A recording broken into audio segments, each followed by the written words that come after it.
Welcome to Fearless and Unfiltered. Real talk, real challenges, and real wisdom from two badass BFFs that aren't afraid to say it like it is. We're here to share stories that inspire, lessons that empower, and a whole lot of laughs along the way. Get ready to get fearless Get unfiltered. and get real with Carrie and Vicki. What the beep are you really doing with your money?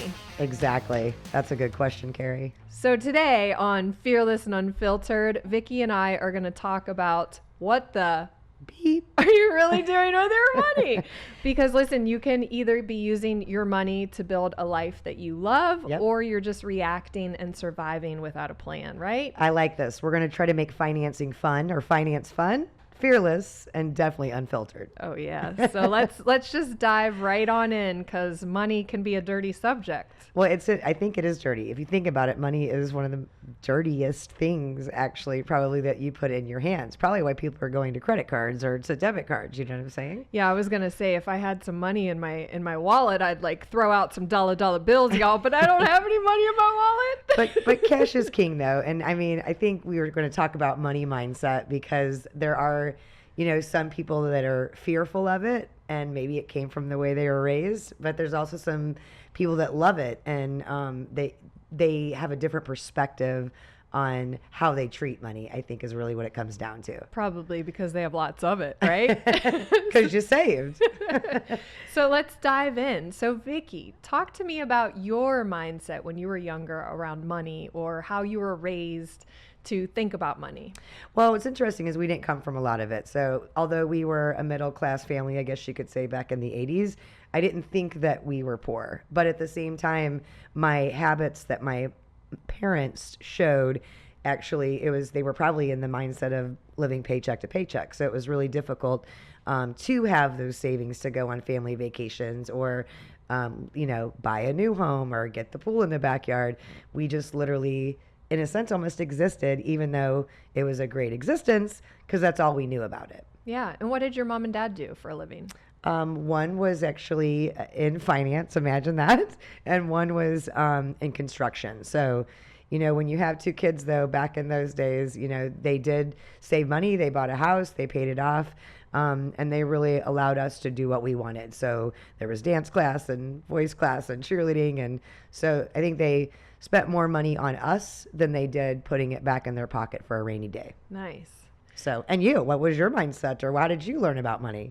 So we didn't have any money. My dad was a baker, and my mom was actually a stay-at-home mom, I believe, until they got divorced, which I think is the reason why they got divorced, because she got a job and she would wear skirts to work and my dad would get real mad. So I remember growing up when I lived with my mother after the divorce. To get lunch money for school, I would have to go into her wallet, and she said, "Carrie, just go into my change purse," because we didn't have money. So I would pull out nickels and dimes and go with like a handful of change to lunch to Right. order my lunch each day. And it was kind of embarrassing, but yeah, we didn't grow up with any type of money. So it was scarce. Well, and back in the day, I don't think they had the lunch programs like they do now with school. Like if you can't afford it, there's actually a program out there you can sign up for. You have to meet certain requirements to qualify for it. Yeah. But, there's people on the teetering edge of that. And I found myself in that situation being a single mom. But what's interesting is, there are people in that moment, and it's probably still happening today. But I do think it's how we were raised. And I think maybe when you were saying you had to do it that way and it was uncomfortable and uneasy, you're probably one of the best money managers I've ever seen. You're kind of vicious about it, but it's good. I am very, well, so, and then here's another example is when I was younger, I would ask my dad for money and he would say, "Carrie, I don't have money. I got to pay car insurance." It was always, I got to pay car insurance. So I never could get money from my dad. My mom didn't have any money. So I actually relied on my boyfriends in high school to help me out. And yeah, so I grew up very poor, and I think my mindset around money has always been scarce. Mm-hmm. So now does that mean that because you feel like you don't have a lot of it, then you save it? Yes. Okay. I think that's it. So like When I was in college, I worked 2 jobs. I was a waitress and I busted my ass, trying to make money, and I put money away to buy my own car. But I think it's just because I never had, my parents never gave me any money. So if I wanted money, I started working from the time I was 14. Right. And so I worked my butt off, and then I would save money. And then I remember the first money that I saved up was to buy a car, which I think it was a 94 black Chevy Cavalier, girl. Nice. $4,000. I got my rides and I was on my way. That usually is one of the biggest things that a kid gets to save for. Basically, you hope that your parents don't give it to you, because then you don't respect it in a sense. When you have to earn it, and try to achieve that goal, I think it really sets the standard of how you're going to move forward in life. Yeah, and hey, we're unfiltered here. So I sold drugs when I was in college, and I remember I had a bunch of cash on me. And we would go to the bar, and I'd buy all my friends shots and drinks, and they called me C Money. C Money. You got to figure it out sooner or later. You're either striving or surviving, one of the two. So how do you get from the survival mode to the striving mode? Yeah. So I can only speak for myself. So when I got hired in my professional job after graduating college, I'll never forget. They offered me like $32,000 a year. And I started as a customer service representative with this company. But at that time, my son was 8 months old, and I had to pay childcare. And childcare was, I believe, $800 a week. Huge expense. So it's like $2,500 a month. That is a mortgage payment. Okay. So at that point in time, I got a childcare credit. So I actually convinced the company to allow me to make less money annually salary wise, so that I could get that child credit for childcare. Gotcha. And then once my son went into kindergarten, I was like, oh my God, I'm getting a pay raise, you guys. Like, I did a whole celebration because I wasn't gonna have to pay childcare anymore. But here's the point of the story. So when I started making $30,000 a year, I made sure of a couple things. Number one was to max out my 401k. So I worked for an organization that did up to a 6% match on your 401k. Okay. And that is number one money tip for all the listeners out there. Yep. Max out your 401k, because they're going to match it. Otherwise, you're leaving money on the table. Yep. And now, if you're over, I think it's 55, you can actually put extra money in. It's called the catch-up fund, basically. So you should check with your employer to see if they have something like that, and do whatever you can to get involved. Absolutely. If you're not, you're literally leaving money on the table. And right now, my 401k is a really great chunk of money because I contributed to it for 11 years. Right. The other thing is, I was a single mother at this point in time, and hungry to not have to rely on anyone for money, right? So I wanted to climb the corporate ladder, and I did exactly that. So every time I got a promotion, I got a salary increase. Every time I got a salary increase, I made sure I was maxing out my 401k, but I also always put a certain amount of money in savings. So when I was making $30,000, I put like $100 a week in savings, or a month. I don't remember back then. But every time I got a salary increase, I continued to increase the amount that I put in savings. Right.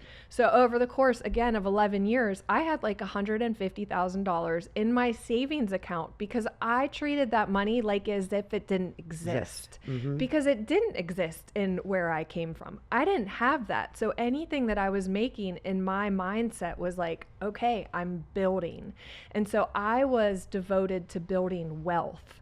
And I had a reason. I didn't want to rely on anybody. I didn't want to need for anybody. And I wanted to provide my son with a lifestyle that I never had, because I never got to go on vacations or, do things. I remember for school clothes shopping, everybody gets excited to go school clothes shopping. I would get literally $100 to go to Hills and get my school clothes. And I never had name brand things, never anything. So I really worked my butt off to be able to get to a place where I felt financially abundant or secure. Secure, which I think that is one of the words that money relates to, just because everything costs money in our daily lives, whether you have kids or you don't, or you want to travel and or you have a job or you have a car, whatever it is that your goal. And I think maybe that's part of it too, is you have to have a goal sitting out there of why are you doing it? And if you don't tell your money where it's going to go, or you know exactly where it's going to go, it's just going to fly away because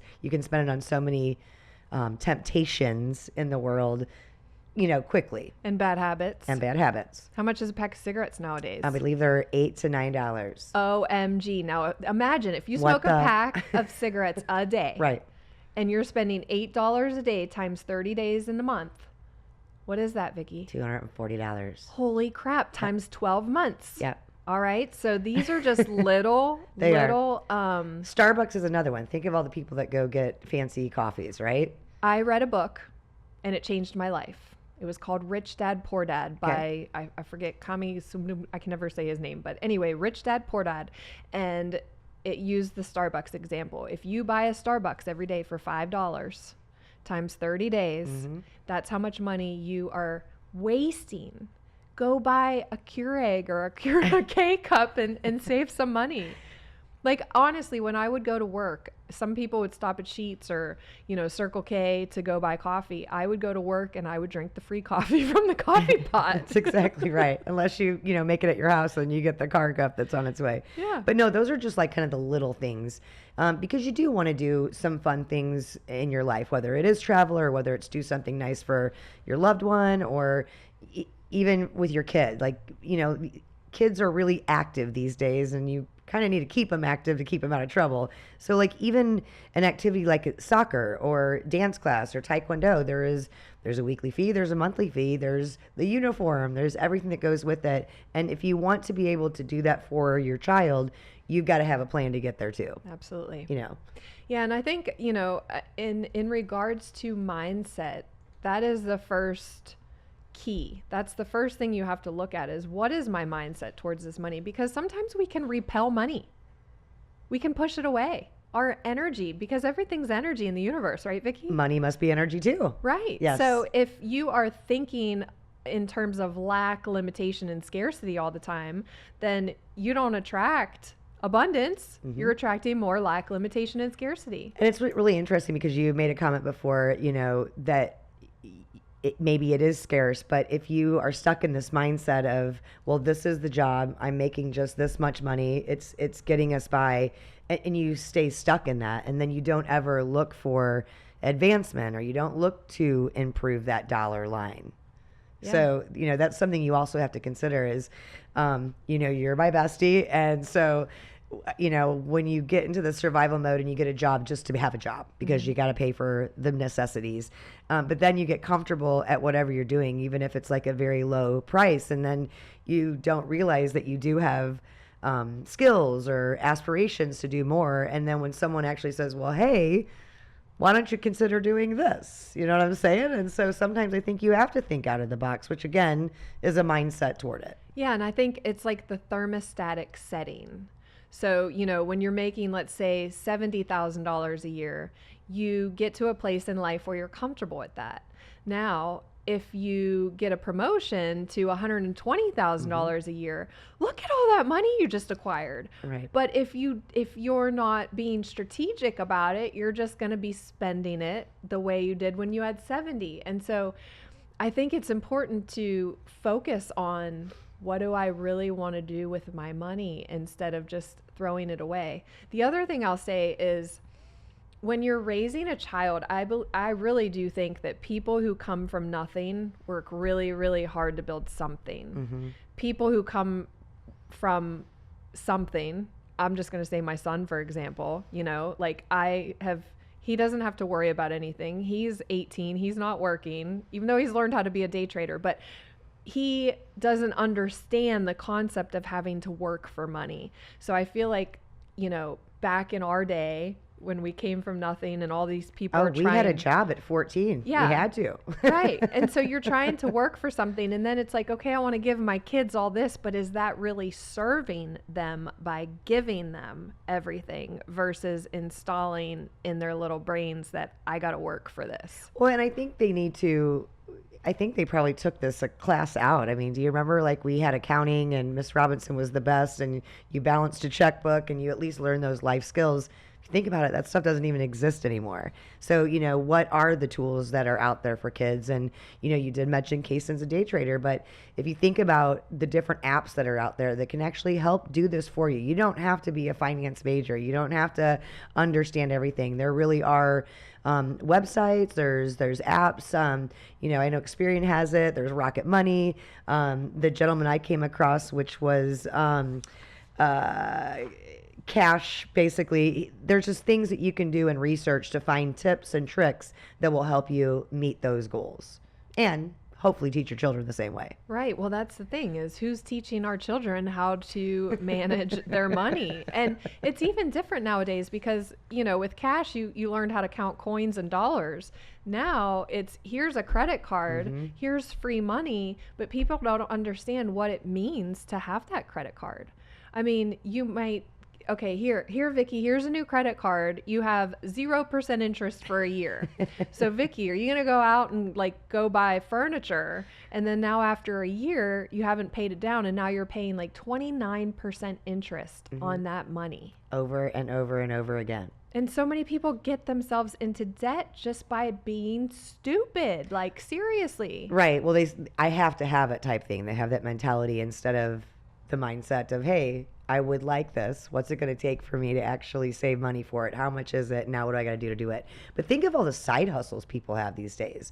So it's not that, I'm a dead job and I can't make any extra money. There's so many ways to make extra money out there that the answer shouldn't always be, I can't do it. I actually get my credit card companies to pay me to be a customer. Oh, that's nice. That's sexy. Talk about unfiltered.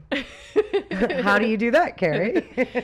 So, I mean, if you are smart about it, you start a credit card and you don't use money that you don't have. Okay. Right. So don't put something on your credit card if you can't pay off that credit card by the end of the month. Exactly. So what I would do, instead of carrying cash around, I use my credit card. By the end of the month, I pay off the credit card balance. So I never have a balance carried over to next month. But a lot of credit card companies will give you points for how much money you spend. So if I spend $1, I get a point. And those points add up to become cash back refunds that can either credit your account for what you owe, or they can come in terms of gifts or gift cards. So every credit card that I have, I use it, I pay the balance before the balance is due, and I always build up those rewards. So come Christmas time, most often I'm getting $1,000 back from my credit cards. That's nice. For being a worthy customer. You want to plug any nice credit card company out there that does these kind of things? Or is it just, I've heard you get the credit card that you love to do. So let's say you're a Bass Pro Shop shopper. Go get a Bass Pro Shop card, because then you're going to be using it everywhere, but yet your rewards come back and guess what you get to spend it on? Your Bass Pro. Or whether it's American Airlines. American Airlines. We're aviators, so we're platinum members now because we love to travel. So, but you don't have to necessarily use that credit card on travel. You use it on your everyday expenses. And like you said, you should never use a credit card unless you can pay it off at the end of the month. That's the key. Yeah, absolutely. Pay it off at the end of the month and get your credit card company to pay you. Pay you. All right. Well, let's talk about some juicy questions to toss around with some of our folks out there. We want to kind of, respond. Let us know in the comments what you guys think, or what your answers to some of these are. One of my favorite ones was, if you had $10,000 dropped in your lap today, what would you do with it? I would pay for my honeymoon to Santorini, Greece. Man, she had that right on the top of her tongue for sure. Now, my second one is... Wait, what about you? It's really funny because I always think that, if I just had $10,000, I could start all over, wipe off all the crap that you need.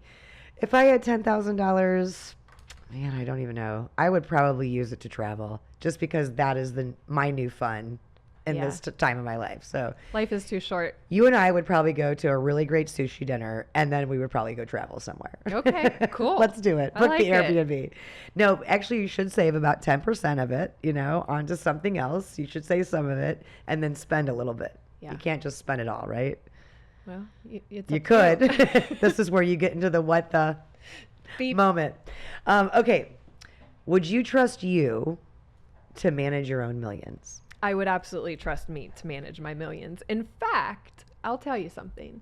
My fiance, every time we travel, he's like, "Did you book first class?" I say, "No, I didn't." Because it's, I'm not going to pay like $1,500 more per ticket just so we can ride in first class and get drinks.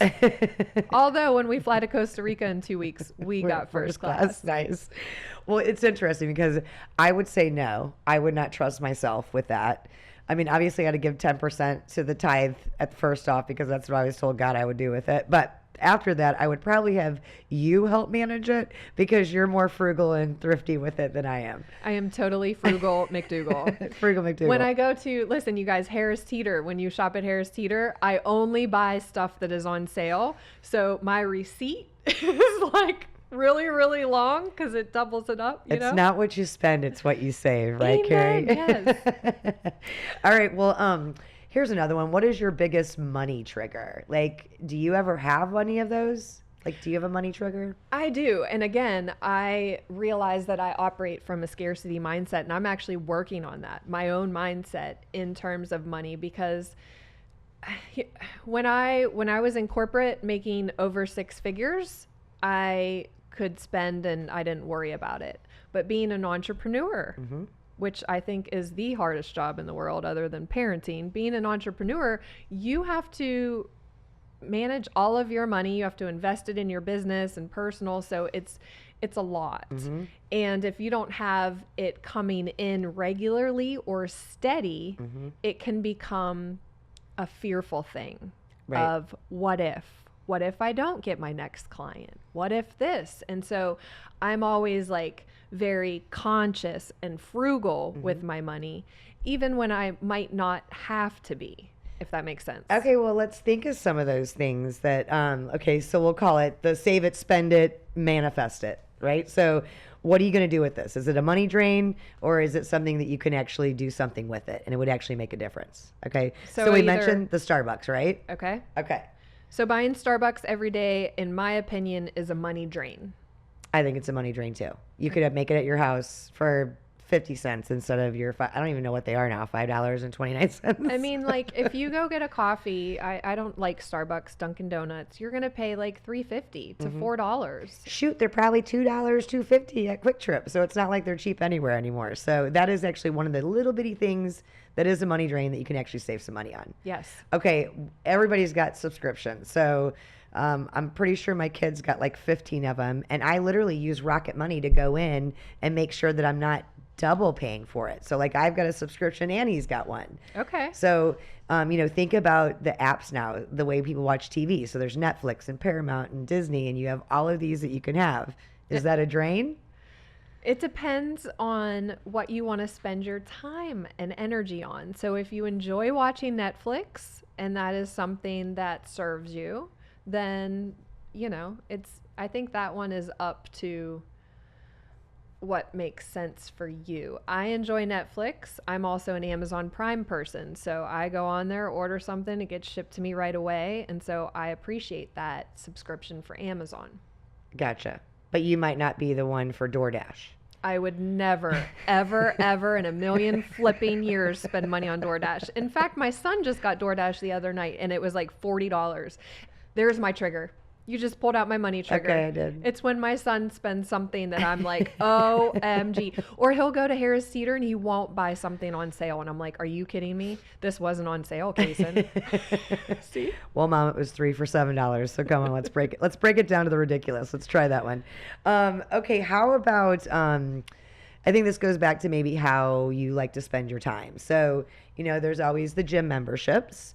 Or let's say a coaching class or a dance class, is that a money drain or is that something that's worthy of that subscription? So in my opinion, if you put $100 or say $500 towards a personal growth course or coaching, to me, that's an investment. That's a smart move. Okay. You are investing in your growth. You're investing in shifting your mindset. You're investing in strategies and resources. What about you? What do you think about that?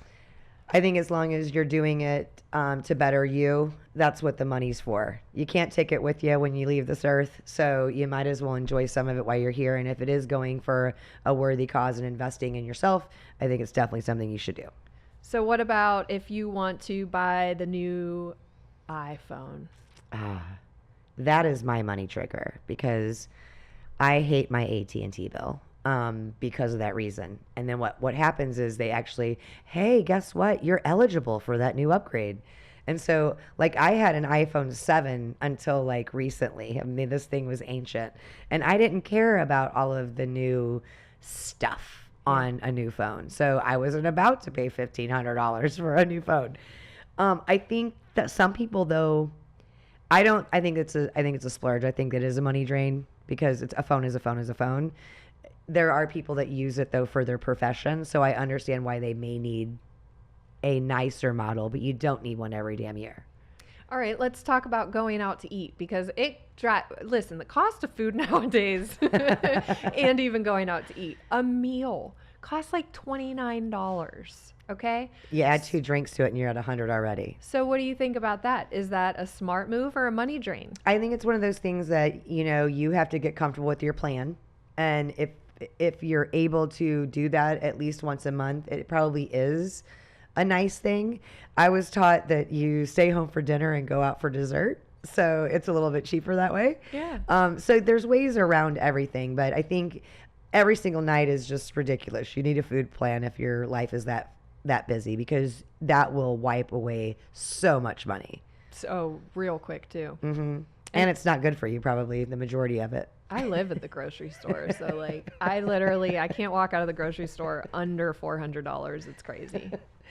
You have quite the crew, though. Anybody that's have a growing family in there, you understand the grocery bill. But we eat good in my house.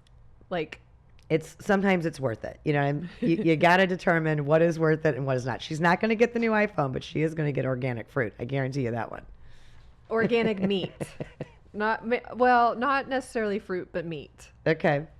Well, okay. So now that we've talked about kind of some of the things that are uneasy or that are bad for our money management, what are some of the things that you would kind of say, okay, starting today, this is what our advice would be for you?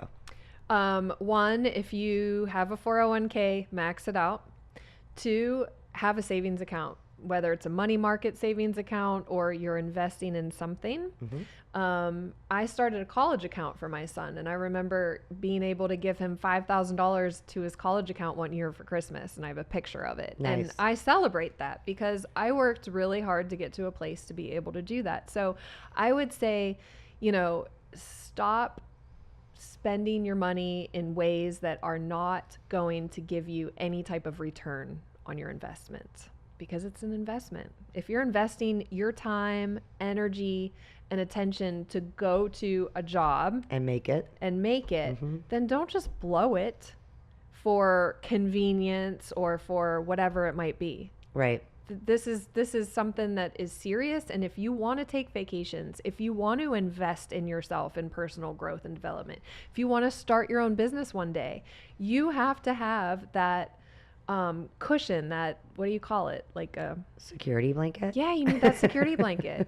Because I had, when I first started my business, which is funny because you remember back in 2019, I got my life coaching certification. I started my business, and it was February 2020. I'm like on a roll. I'm ready to rock and roll. And then what happens? COVID hits. And the world shuts down. And how are you going to become a coach if you can't speak, if you can't get in front of people? So I literally, for 1 year, lived off of my savings account. Thank God. Yes. I had that. That you had it. Mm-hmm. So you just never know when you might need that. So just start being proactive. And then the other tip I would say is use your credit cards wisely. Yep. Good advice there on that one, for sure.